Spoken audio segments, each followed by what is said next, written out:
Hi, welcome to True Crime and Coke. I am your host, Eve. This podcast is about true crime, disappearances, mysteries, hauntings, and anything strange or unusual. I also drink a whole bunch of Diet Coke, and you will most certainly hear my dog snoring in every episode. You can check out my Instagram page at Serial Killers and Stuff, or my YouTube page at True Crime and Coke, and you can also email me at truecrimeandcoke@gmail.com with any questions, suggestions, or any comments. So let's get started. Hi, this is Eve with True Crime and Coke. Today is the anniversary of the disappearance of Polly Klaas. So I thought I would do a quick episode on that. And I am just reading from some of the court dockets word per word. And it sums up everything in good detail. So I will just start with that. So that way, if you are unfamiliar about Polly Klaas, you will soon know. I will switch out a few words, such as defendant. I am going to say Richard. Sometimes I might forget and say defendant, but I'll try my best and everything. Okay, so at this point, he's already been found guilty. They are doing the penalty phase, and they do an overview of what happened.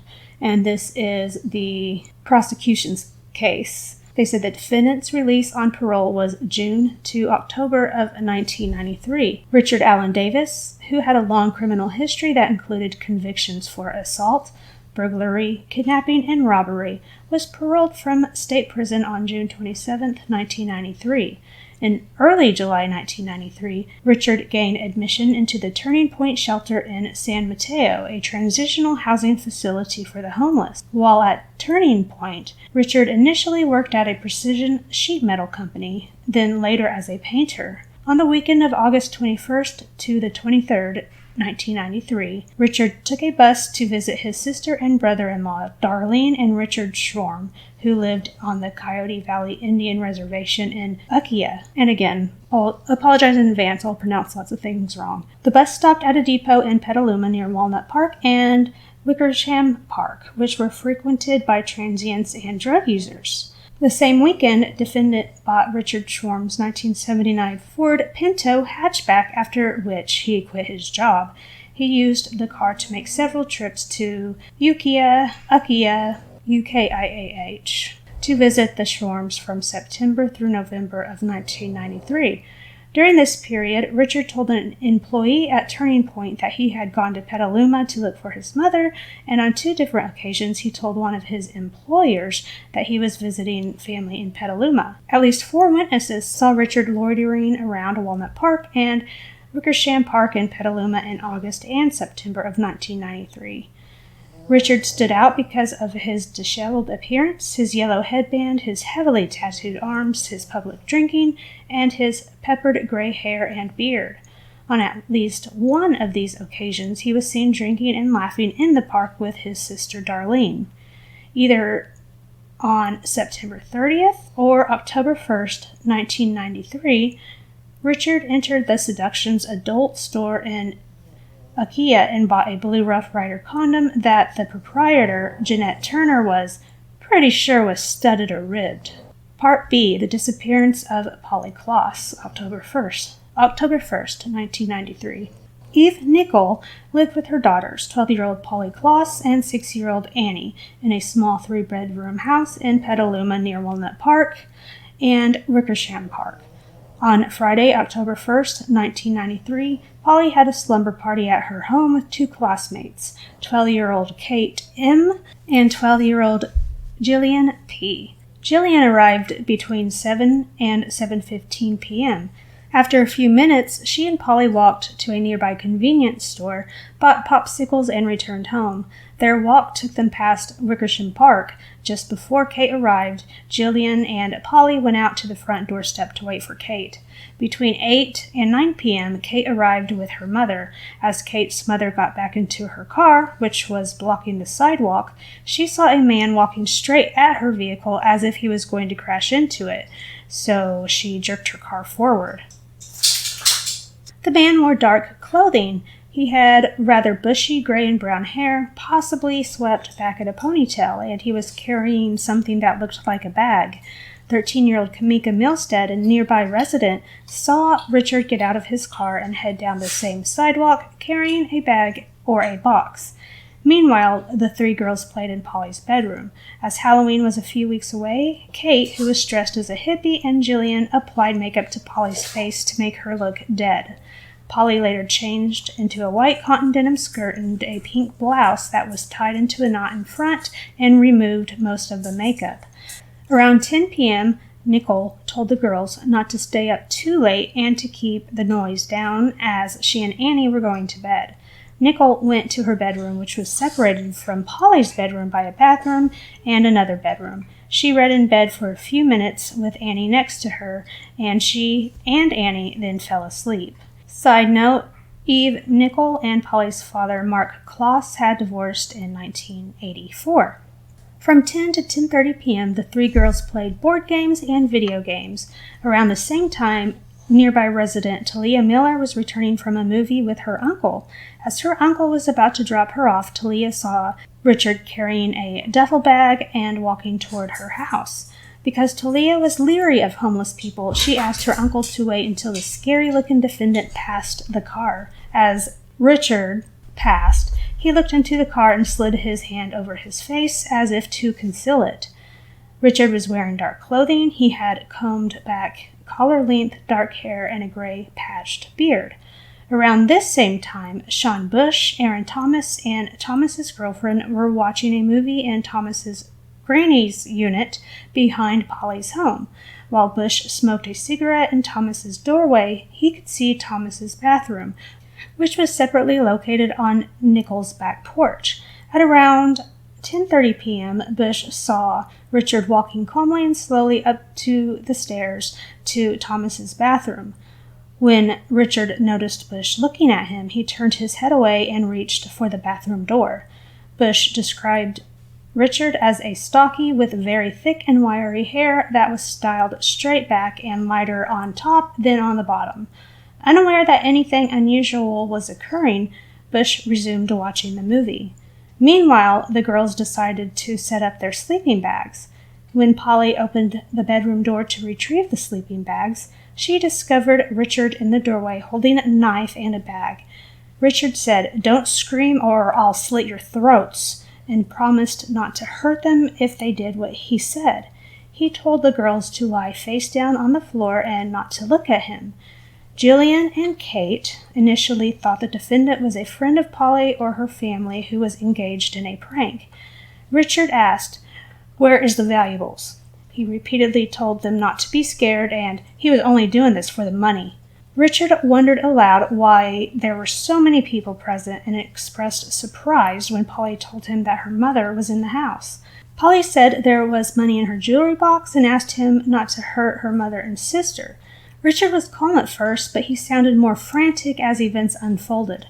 All three girls lay down in a row on Polly's bedroom floor, and Richard tied their hands using a silky cloth, cords cut from Polly's Nintendo machine, and a strap from Polly's leather purse. He also gagged them with a silky cloth. He removed the cases from pillows in the bedroom and placed them over the girls' heads. At that point, Jillian no longer believed it was a joke. Richard told the girls that he was going to take Polly to show him where the valuables were, that he would then return Polly to Jillian and Kate, and that he would be gone after they counted to 1,000. Richard then took Polly out of the room, promising he would not touch her. At that point, Richard had been in the bedroom for approximately 10 minutes. After a few minutes counting with no sign of Polly, Jillian and Kate freed themselves, went to Nicole's bedroom, and told her what had happened. After they all unsuccessfully searched for Polly around the house, Nicole called 911 around 11 p.m. Nicole did not find any personal property missing from the home, but a pair of red leggings was later discovered missing from a chest of drawers in the bedroom. Part C. Police encounter near Pythian Road, October 1st, 1993. Dana Jaffe, or Jaff, lived with her 12-year-old daughter on a 192-acre parcel in Sonoma County between Santa Rosa and Sonoma, on a rural hillside past the end of Pythian Road. From its intersection with State Highway 12, Pythian Road proceeds northward. At its end is a series of steep, curving, and narrow private roads, one of which leads to Jaffe's home. No trespassing signs were posted on the private road leading to Jaffe's property, and her house was several hundred yards past the gate. About 10:45 or 11 p.m. on October 1st, 1993, Jaffe arrived home from work and relieved her babysitter, Shannon Lynch. About 11:15 or 11:20 p.m., Lynch began driving away from the Jaffe residence, and while still behind the gate, she saw Richard's Ford Pinto wedged against an embankment and stuck in a ditch with Richard hunched over the rear bumper. As she drove up, Richard appeared surprised to see someone else on the darkened road. Lynch stopped her car and Richard approached. He had bad breath and body odor and leaves embedded in his hair as if he had been caught in the brush, and he was wearing a dark-colored long-sleeve sweatshirt that was inside out. She asked what he was doing, and he replied, "I'm stuck. I need some rope." When Lynch called Richard illiterate for not obeying the private road signs, he placed his hands on her window, told her to get out of her car, and demanded, "What's up the road?" Lynch remained in her car and told him there were people up the road who would call the police. She then drove off. Frightened and upset, Lynch quickly drove to the nearest payphone and at 11:24 p.m. called Jaffe, urging her to call the police about a scary guy on her hill. Concerned about being alone with her young daughter, Jaffe dressed and got into her car with her daughter. As they drove down their private road, they saw Richard's car but saw no one on the road. Jaffe drove to a payphone and called the police at 11:46 p.m. Some 15 minutes later, Sonoma County Sheriff's deputies Mike Rankin and Thomas Howard arrived in separate cars and met Jaffe at the intersection of Pythian Road and Highway 12. Because the Sonoma County Sheriff's Department and the Petaluma Police Department used different radio frequencies, deputies Rankin and Howard were unaware of Polly's abduction. Jaffe led the officers back up the road where they found Richard leaning against his car, smoking a cigarette. Jaffe told the defendant he was on posted private property. Richard acknowledged the signs but claimed that he had tried to turn and had become stuck in the ditch. Leaves, twigs, and other debris were in his hair and clinging to his socks, and he was wearing a yellow and blue striped long-sleeved button-down shirt. Jaffe told him the officers would help him, and she went home. Deputies Howard and Rankin spoke to Richard, who smelled of alcohol and appeared to be sweating profusely. Deputy Rankin patted Richard down and noticed that Richard's pants were wet, but his shirt was not. Richard asked the officers, "What the fuck are you doing here?" And Rankin explained that the property owner wanted Richard removed for trespassing. Richard claimed he was passing through the area from Oakland on the way to see a relative in Redwood Valley and had pulled off the roadway to do some sightseeing. He said he had tried placing dirt and brush under his car wheels to get traction. The deputies, however, saw little indication of dirt or other debris placed under the wheel. Deputy Rankin ran a check of Richard's license plate, but he transposed some of the numbers and did not notice that the car was not registered to Richard. Richard said he was not on parole and had never been to prison. Although Richard smelled of alcohol, Deputy Howard did not think he was intoxicated based upon his observations of Richard's pupils, balance, and speech. During a consent search of Richard's Ford Pinto, the deputies found a paper bag on the floorboard with 3 or 4 unopened Budweiser beer cans as well as 2 bags containing clothes, some of which appeared to be torn. As the 2 deputies discussed ways to free Richard's car and made unsuccessful efforts to that effect, Richard became more relaxed. At one point, Richard opened a can of beer and began drinking it, but Deputy Rankin told him to pour out the beer. After borrowing a chain from property owner Jaffe, the 2 deputies pulled the defendant's car off of the embankment and out of the ditch. While Deputy Howard returned Jaffe's chain, Deputy Rankin escorted Richard as he drove down Pythian Road to Highway 12. When both deputies drove onto Highway 12 from Pythian Road, they saw Richard parked near the intersection. At 12:46 a.m. on Saturday, October 2nd, 1993, the deputies cleared the incident with dispatch. Part D. The discovery of the crime scene near Pythian Road. November 27, 1993. Polly Klaas's abduction attracted national attention. During the early stages of the investigation, as many as 75 agents from the Federal Bureau of Investigation and 50 Petaluma police officers canvassed Polly's neighborhood for evidence regarding her disappearance. For nearly 2 months, the investigation received thousands of leads and tips. Richard, however, was not linked with Polly's disappearance until November 27, 1993, when property owner Jaffe discovered in a clearing a few feet from where Richard's car had been stuck on October 1st, a pair of child-sized red knitted tights, knotted at the knee, an adult-sized dark sweatshirt turned inside out, and a knotted piece of white silky cloth shaped like a hood. The hood was triangle-shaped with one knot at its broader end, 2 knots forming 2 loops at its apex end, and a concave area in the middle that appeared to have makeup smears on it. The soil in the clearing was exposed, as if someone had purposely cleared the area of ground cover. That night, Jaffe called the sheriff's office, left a message, and called again the next morning. On November 28, 1993, Deputy Sheriff Mike McManus arrived at Jaffe's property to inspect the scene. He and Jaffe found an unrolled condom 1 to 2 feet away from the clothes, a torn Rough Rider condom wrapper, 2 pieces of strapping tape, a beer bottle, an empty plastic 6-pack holder, and a book of matches. Jaffe told Deputy McManus of the October 1st incident involving Richard on her hillside. Because it was starting to rain, Deputy McManus was concerned about damage to trace evidence, and he did not follow normal evidence collection protocol. Instead of leaving the scene intact, he picked up the items and placed them in a box. He left the unrolled condom because he did not have materials in his patrol vehicle to collect such evidence, and he believed it was a sealed container that would not be damaged by the rain. Later that day, an FBI team took photographs and recovered the condom. Deputy McManus researched the October 1st, 1993 incident on Dana Jaffe's hillside and determined that the defendant's identity was Richard Allen Davis, and that his prior criminal record was of assault and kidnapping. He gave this information to the Petaluma Police Department. The Petaluma Police Department's lead investigator, Sergeant Michael Meese, examined the evidence collected by Deputy McManus with his department's lead evidence technician, Officer Larry Pelton, and they agreed that the hood-shaped white cloth matched cloth pieces found in Polly's bedroom. The next day, an FBI laboratory confirmed the match.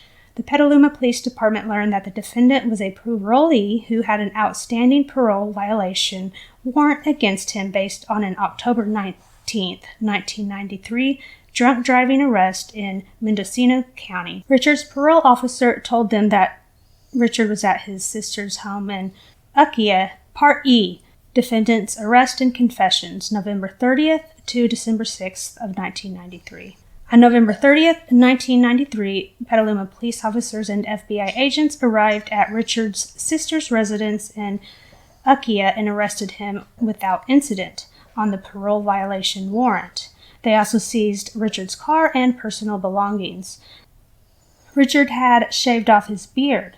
Later that day, the officers transported Richard to the Mendocino County Sheriff's Department, where Petaluma Police Officer Pelton and FBI agent Larry Taylor confronted him about Polly Klaas's kidnapping. Richard denied any involvement. 2 days later, on December 2nd, 1993, criminalists matched Richard's palm print with a print found in Polly's bedroom. On December 4th, 1993, after Petaluma Police Sergeant Meese had spoken to Richard in jail and encouraged him to contact Meese if there was any hope that Polly was still alive, Richard asked to speak to Meese and told him over the telephone, "I fucked up big time." He admitted that Polly was dead and agreed to help find her body. That afternoon, Sergeant Meese met with Richard at the Mendocino County Jail, where he, Sonoma County District Attorney Investigator Mike Griffith, and FBI agent Larry Taylor questioned Richard for nearly 2 hours. Richard claimed he went to Petaluma on the night of October 1st, 1993, to contact his mother. Unable to find her, he went to a park where he drank beer and smoked a marijuana cigarette that may have contained PCP. Richard said he did not have a clear recollection of what he did next. He recalled entering a home through a window and hearing some voices in a room, but he said he had never seen Polly Klaas before that point. He remembered tying the three girls up with items in the bedroom. He then recalled driving and suddenly realizing that he had Polly in the front seat of his car when she complained that the bindings were too tight and her hands were going numb. Polly kept saying she wanted to go home. Richard drove around for a while, confused what to do, and got lost driving up the Pythian road, where his car eventually got stuck on Jaffe's property. He then untied Polly and placed her on the embankment where she remained while he tried to free his car, at which point the deputies arrived. According to Richard, he waited for about 30 minutes after the deputies escorted him off Pythian Road before returning to the hillside and retrieving Polly. He then drove to a gas station so Polly could use the bathroom. After leaving the gas station, Richard realized he had to kill Polly to avoid returning to prison, so he strangled her with a piece of knotted cloth. He later cinched a piece of cord tightly around Polly's neck just to make sure, then dragged her to some bushes and covered her body with a piece of plywood and chunks of wood that he found in the area. Richard said he did not think that he had sex with Polly or that he tried to have sex with her.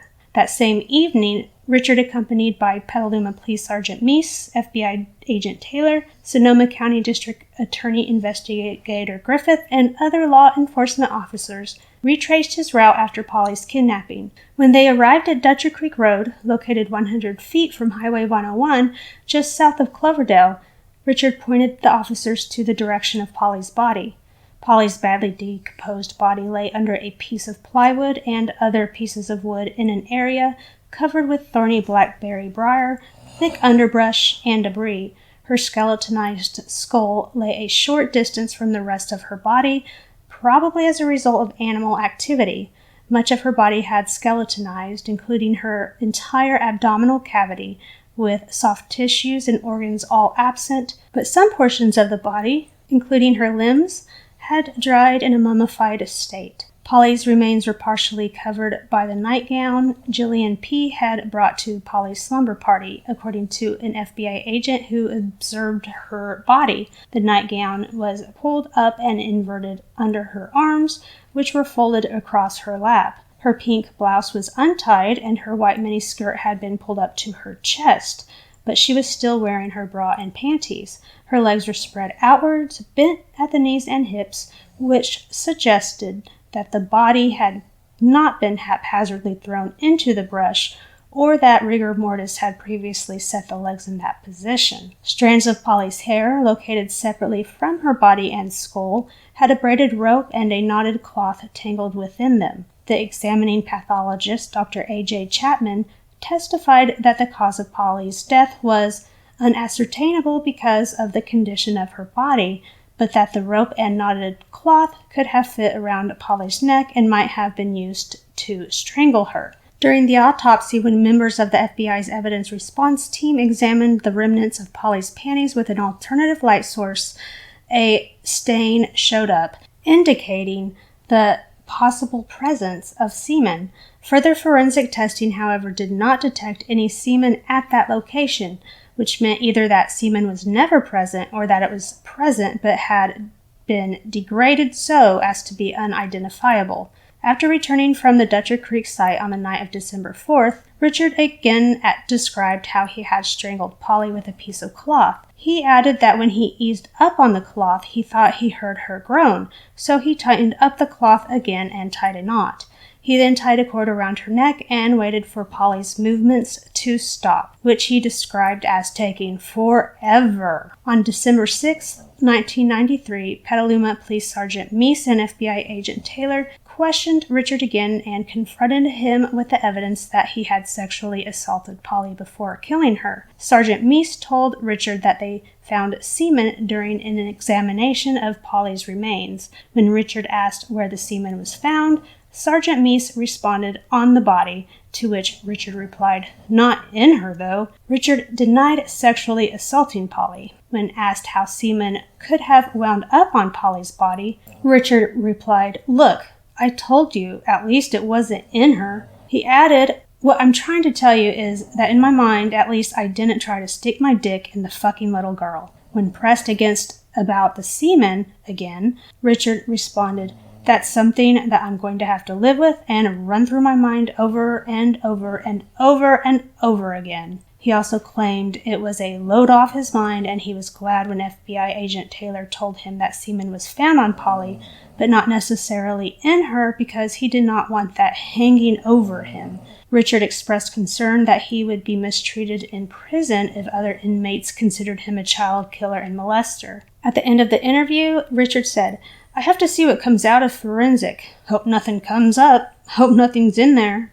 Part F, Forensic Evidence. FBI Special Agent Chris Allen concluded that the pieces of white cloth found in Polly's bedroom and the Pythian road site where defendant's car had been stuck in a ditch and in Polly's hair at Cloverdale had been cut by scissors from a larger piece of nylon cloth, which might have originally been an article of lingerie or a nightgown, as the pieces of cloth all fit together like pieces of a puzzle. Agent Allen believed the cloth could have been cut inside defendant's car because fibers matching the cloth were found on the car's center console and rear passenger's floor. Fibers matching the carpet and fibers in defendant's car were found in Polly's bedroom. Cotton fibers recovered from Richard's sweatshirt found at the Pythian Road site were consistent with fibers from Jillian's nightgown found on Polly's body at Cloverdale. Fibers found in Polly's hair were consistent with the carpet fibers in defendant's car, suggesting that her head might have come in contact with the floor of his car. One of Polly's hairs was found intertwined in a knot on the red tights recovered at the Pythian Road site, and it appeared to have been forcibly removed from her head. 2 hairs found in Polly's bedroom matched Richard's DNA profile and also appeared to have been forcibly removed from Richard's head. Examination of the condom and condom wrapper found at the Pythian Road site did not reveal the presence of any fingerprints or biological evidence. Part G, Defendant's Prior Crimes. On September 24, 1976, Richard, then 22 years old, abducted 26-year-old Frances M. at knife point from the South Hayward BART station as she entered her car. Pushing Frances into the passenger seat and placing a paper bag containing twine behind the seat, Richard took her keys and drove off, claiming he would not hurt her and he needed to get away because someone was following him. Richard, who smelled of alcohol, hit Frances on the head and told her to stop crying. Richard eventually pulled over and exposed his flaccid penis, but as he tried to push Frances's head down to his crotch, she grabbed the blade of his knife with one hand, used her other hand to open the door, and ran from the car. Frances flagged down a passing car which happened to be occupied by an off-duty California highway patrolman, who chased Richard and arrested him. Richard later told a court-appointed psychiatrist, Dr. George Ponomareff, that he had attacked Frances because he heard a voice of a woman wondering what it would be like to be raped. Richard also states that Frances wanted it and was only protesting for the sake of appearance. In December 1976, Richard, who had been transferred to Napa State Hospital after faking a suicide attempt, escaped and engaged in a 5-day crime spree. On December 16, 1976, Richard broke into the Napa home of Marjorie Mitchell and beat her on the head with a fireplace poker while she slept. After she screamed, Richard dropped the poker and walked out of the room. Mitchell, her head bleeding, went to the bathroom to get a towel and saw Richard standing at the end of the hallway. Mitchell began walking towards him, but he fled. Richard later told police that he was surprised Mitchell was still alive. He said he had intended to look for her car keys, but he forgot about the keys after he hit her. Richard explained that he had hit her to relieve tension and that committing violent acts was how he relieved tension. It felt good. I felt glowing. We both got something out of it, he later told Dr. Ponomareff. Richard told another court-appointed psychiatrist that he believed Mitchell wanted to know how it felt to be beaten. Mitchell required 30 sutures to close the wounds on her head. Richard told police that he remained in Mitchell's neighborhood for the next few days, hiding under a tarp in a fishing boat that was parked on a trailer, and that he entered an open garage to a nearby house on Linden Street, stealing a metal file, which he used to sharpen a kitchen knife he carried with him. Richard turned off the power to the house, intending to use his knife to steal a vehicle from the female resident as she came out to investigate, but his plan was thwarted when the intended victim did not come out as expected. On December 20th, 1976, Richard broke into 40-year-old Hazel Frost's car, pointed a shotgun at her neck, and told her to drive to Santa Rosa. After a half-hour drive, he ordered her into a dark gas station, and he pulled out white taper gauze from his pocket. Frost rolled out of her car, grabbing a gun she kept underneath the seat. As Richard fled, she fired 4 or 5 times at him. Richard later told police he wanted Frost's car to get to San Mateo County and told Dr.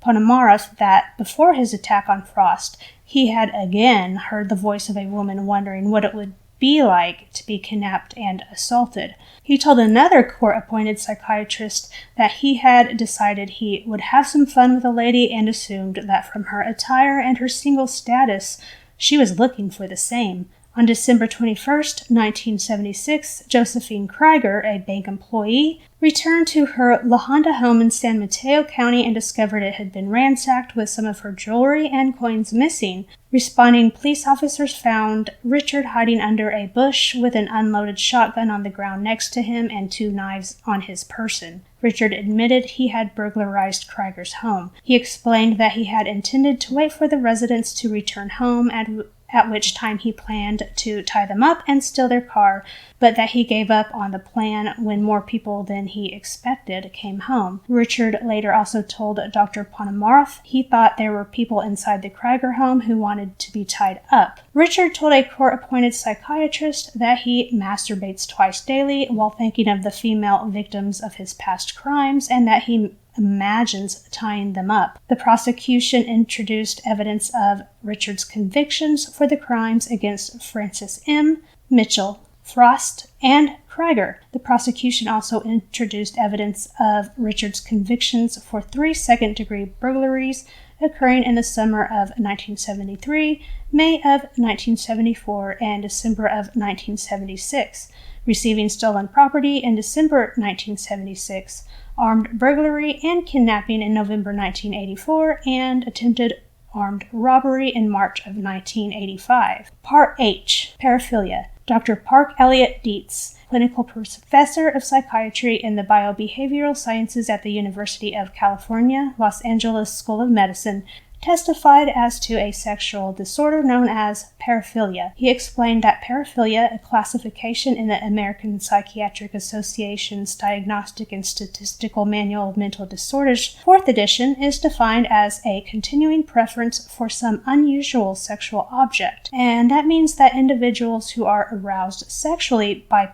people of the wrong age, by objects that are not people, or activities that are unusual or harmful. For some paraphiliacs, arousal is generated by the desire to control, render helpless, and humiliate the real or imagined sex partner. In a particular deviation called chordophilia, the paraphiliac uses bindings to keep the sexual partner subservient. Intricately prepared bindings, corded or rope bindings, or silky bindings made from feminine materials may be particularly sexually stimulating to the paraphiliac. Some paraphiliacs use unconsenting victims to fulfill their sexual desires. In such cases, the paraphiliac will formulate a plan, prepare the weapons and bindings, pick a suitable victim, control the victim, and take the victim to a secluded location to enact the sexual fantasy. Impotence and other sexual dysfunctions are common among paraphiliacs. A paraphiliac in his 40s, Dr. Dietz said, may still have the same sexual preferences he had in his 20s. In Dr. Dietz's opinion, Richard's prior crimes involving Francis M., Mitchell, and Frost were consistent with the stages of a sexual assault by a paraphiliac, using weapons and preparing bindings for use on lone female victims. In describing Richard's crime against Frost, Dr. Dietz stated his opinion that Richard selected her to commit a sex crime. Dr. Dietz explained that Richard's justifications for some of his crimes did not make sense and appeared to be rationalizations for sexual offenses. In Dr. Dietz's view, Richard's statement that he masturbated twice a day while fantasizing about tied-up crime victims was strong evidence that he was a paraphiliac. Dr. Dietz believed that Richard's behavior in the kidnapping and murder of Polly was consistent with paraphilia. So I am not going to read the rest. The next goes into the defense case, and then it goes into things that they also thought went wrong in the trial, and this and that. But that tells you the story of Polly Klaas. A San Jose, California Superior Court jury returned a death sentence verdict on August 5th, 1996. After the verdict was read, Richard stood and made an obscene finger gesture at the courtroom camera with both hands. Later, at his formal sentencing, Davis read a statement claiming that Klaas had said to Davis, "Just don't do me like my dad," just before he killed her, implying that Polly's father was a child molester. At which point Polly's father, Mark Klaas, lunged at Richard but was restrained by the bailiffs.